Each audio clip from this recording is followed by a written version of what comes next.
Mabuhay na Barkas! Okay, so today I will answer to all of your questions. I will try my best for speak Tagalog and not English. So let's start. So first question, ano ang buong pangalan mo at ilang taon ka na? Okay. Ako po si Tristan Hatton.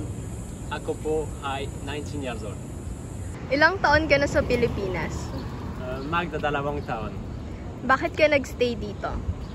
Dahil pangalawang tahanan ko na dito. It's because Filipino is in my heart now. Marunong ka ba mag-Tagalog? Kung oo, ano ang paborito mong Tagalog word? Opo, but I should learn more. Ang paborito kong Tagalog word by masarap kasi lagi ko itong sinasabi pag kumain.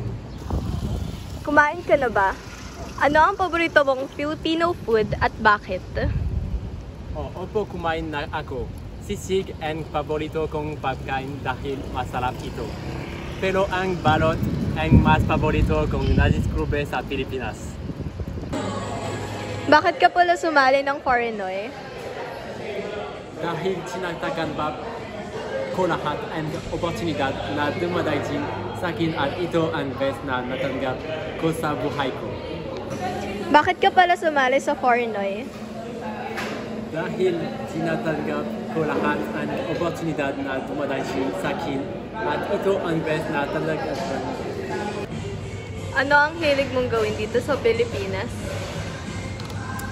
Makipagkaibigan, kumain ng iba't ibang Filipino food, pumunta sa TV show at siyempre pumunta sa magagandang beach. Tuwing umaga, ano ang una mong ginagawa at paano naman sa gabi?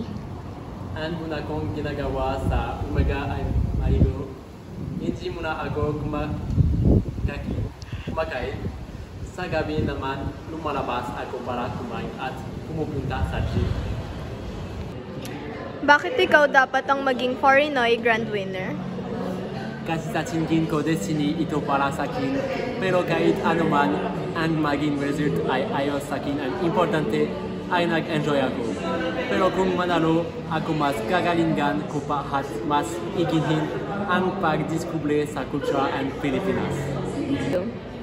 Thank you everyone. Mahal po kayo. Salamat po.